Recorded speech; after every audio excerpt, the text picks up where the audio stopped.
Halo sahabat belajar yang berbahagia, kembali lagi di channel kesayangan kita, Sahabat Belajar. Dan masih bersama saya, Yos Oktaviani. Pada kesempatan kali ini, saya akan menemani sahabat belajar untuk membahas pembelajaran tematik kelas 6 SD, tema 4, subtema 2, yaitu globalisasi dan manfaatnya. Pembelajaran 2, muatan PKN. Adapun tujuan pembelajaran kita pada kesempatan kali ini yaitu 1. Mengidentifikasi pentingnya sikap kerja keras dalam keberagaman ekonomi dengan benar. 2. Mampu menuliskan potensi dan usaha yang perlu dilakukan terkait dengan keberagaman ekonomi dengan terperinci. Globalisasi membawa banyak manfaat bagi masyarakat dunia. Warga dunia mempunyai banyak kesempatan untuk mengembangkan dirinya. Mang Samad adalah seorang pengusaha yang berhasil mencapai kesuksesan. Ayo simak kisah Mang Samad. Pengrajin Garut yang menembus dunia. Sekarang ini, siapa yang tak kenal Mang Samad? Pengrajin sandal kulit dari Garut. Ia sering sekali diundang di berbagai acara temu wirausaha untuk menjadi pembicara dan pemberi motivasi bagi para wirausahawan muda. Memang, kerja keras Mang Samad patut dicontoh. Tak banyak wirausahawan kecil seperti dirinya yang bisa berkembang hingga terkenal di mancanegara. Dulu, Mang Samad hanyalah seorang penjajal sandal kulit keliling. Ia berjalan dari desa ke desa, kemudian memberanikan diri beberapa minggu sekali pergi ke Jakarta untuk menjajakan sandal kulit yang diambilnya dari pabrik. Dari pengalamannya menjajakan dagangan, ia jadi tahu keinginan pembeli. Ia jadi tahu model seperti apa yang menjadi favorit pembeli. Ternyata semakin rumit bentuk jalinan kulit sebuah sandal, apalagi untuk laki-laki, justru tidak diminati. Bentuk sederhana dan klasik tetap menjadi favorit pembeli. Namun, kualitas kulit dan jahitan sandal menjadi hal yang utama. Merasa tak puas jika hanya menjajakan, Mang Samad pun belajar untuk membuat sandal. Keterampilan dasar memproses dan menjahit kulit sudah Mang Samad miliki, karena desa tempatnya tinggal merupakan desa pengrajin sandal. Mang Samad hanya memperluas keterampilannya dengan belajar membuat pola sandal, belajar mengenal aneka bahan, lalu menambahkan pengetahuan minat pembeli dari pengalamannya berjualan. Mang Samad mulai bereksperimen dengan berbagai model sandal buatannya sendiri. Ia mencoba membuat sedikit, kemudian menitipkan di toko atau ke temannya yang berkeliling. Ketika laku, ia membuat lagi, mencoba model yang baru, mencoba warna yang baru, lalu begitu seterusnya. Hingga satu saat, ia tidak bisa lagi memenuhi permintaan pembeli dengan tenaganya sendiri. Maka mulailah Mang Samad mencari pegawai yang bisa membantunya. Dari 1-2 pegawai, sekarang sudah lebih dari 10 pegawai yang bekerja membantunya. Ia tak pernah jauh-jauh mencari pegawai, hanya dari orang-orang dekat di lingkungan tempat tinggalnya. Ia ingin kemajuan usahanya dirasakan juga oleh lingkungan terdekatnya. Semakin maju usahanya, semakin maju juga tingkat penghidupan pegawai yang bekerja membantunya. Mang Samad tidak hanya menaikkan taraf hidupnya, tetapi juga membantu memajukan taraf hidup masyarakat di lingkungannya. Belajar yang tak pernah henti, membuat usaha yang dirintis Mang Samad terus berkembang. Berbeda dengan produk sandal Garut yang model dan bahannya tak berubah dari waktu ke waktu. Mang Samad sering memperhatikan model sandal di majalah dan model sandal merek luar negeri yang dijual di toko. Ia pun secara berkala mengeluarkan model baru. Walaupun model yang dibuatnya sederhana, ia selalu menggunakan bahan yang terbaik serta teknik jahitan yang kuat. Dengan demikian, sandal buatannya tahan lama. Suatu ketika, datang kesempatan bagi wirausahawan kecil di Garut untuk ikut memperkenalkan produk khasnya di sebuah pameran produk karya Indonesia di Jakarta. Mang Samad berusaha keras untuk ikut program dalam pameran ini.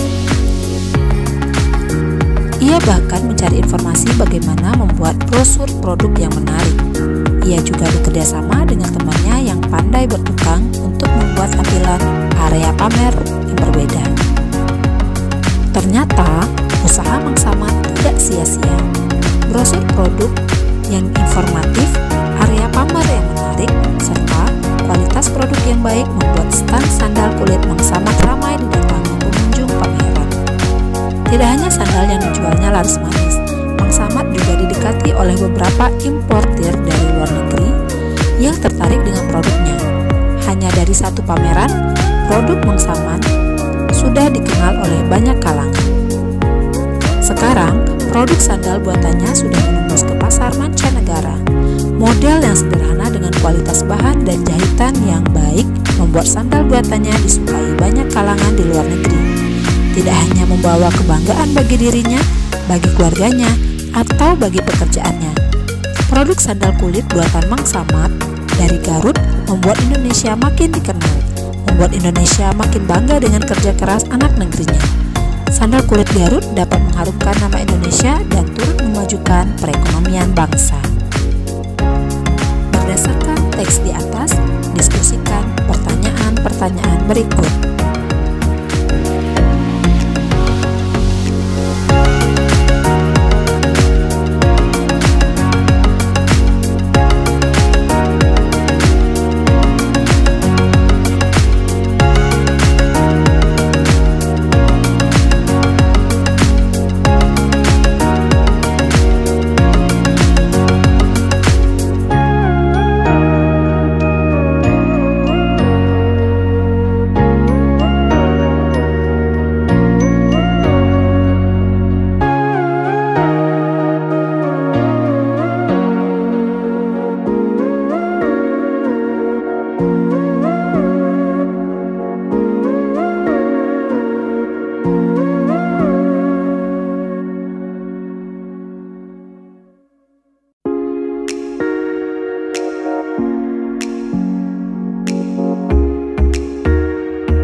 Masyarakat Indonesia mempunyai keberagaman ekonomi. Seperti yang telah kamu pelajari sebelumnya, bahwa keberagaman itu dipengaruhi oleh banyak faktor. Salah satunya keterampilan dan pendidikan serta usaha keras. Setiap orang mempunyai potensi diri yang berbeda. Potensi tersebut harus diasah supaya seseorang bisa berhasil. Di era globalisasi seperti sekarang, setiap orang harus terus meningkatkan potensinya supaya ia terus bisa bersaing secara sehat. Siapkah kamu menghadapi era globalisasi? Nah, sekarang coba kamu tuliskan potensi yang kamu miliki, potensi yang perlu dikembangkan, dan usaha untuk mengembangkan diri di dalam tabel berikut ini.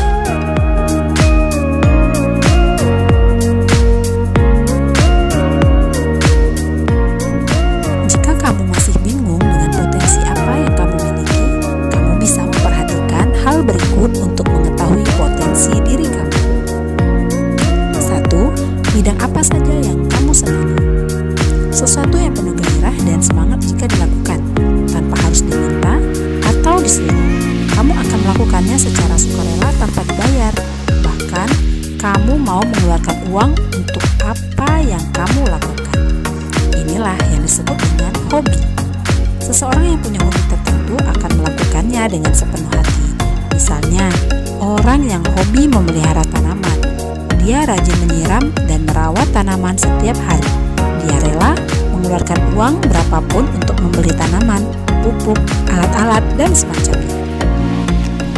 2. Bertanya kepada orang terdekat. Orang yang paling tahu tentang dirimu adalah orang terdekat. Bisa orang tua, kakak adik, saudara, keluarga, atau teman. Merekalah yang tahu tentang dirimu dari kecil sampai dewasa. Jadi, mereka tahu apa potensi dirimu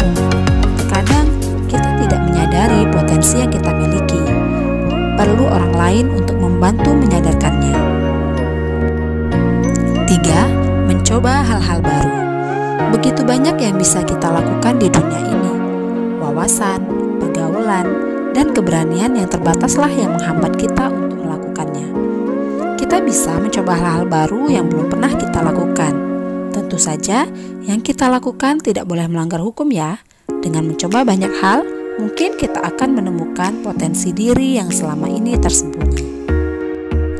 4. Banyak membaca, melihat, dan merasakan. Dengan begitu, akan banyak informasi dan pengetahuan yang bertambah. Bacaan dan tontonan yang kita sukai itu bisa jadi adalah sebuah potensi. Jika kamu suka membaca perkembangan dunia komputer, internet, dan semacamnya, kamu bisa menjadi ahlinya, asalkan terus konsisten untuk menambah pengetahuan. Bagaimana sahabat belajar? Sudah cukup informasinya kan untuk membuat daftar potensi dirimu? Silahkan tuliskan potensi dirimu dalam tabel di atas ya.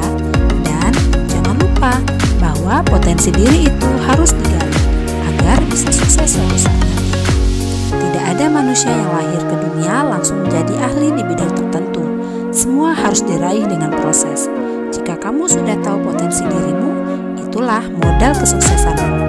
Jika kamu bisa mengembangkan potensi menjadi prestasi, kesuksesan sudah menanti. Selamat bekerja, kesuksesan menantimu. Cukup sekian pembelajaran kita pada hari ini. Semoga dapat bermanfaat bagi kita semua ya. Jangan lupa klik like, subscribe, dan aktifkan tanda loncengnya ya, untuk mendapatkan notifikasi video-video terbaru dari sahabat belajar. Dan boleh juga share ke teman-temannya ya, agar teman-temannya mendapatkan manfaat yang sama dari video ini. Sampai jumpa di video pembelajaran berikutnya. Bye-bye.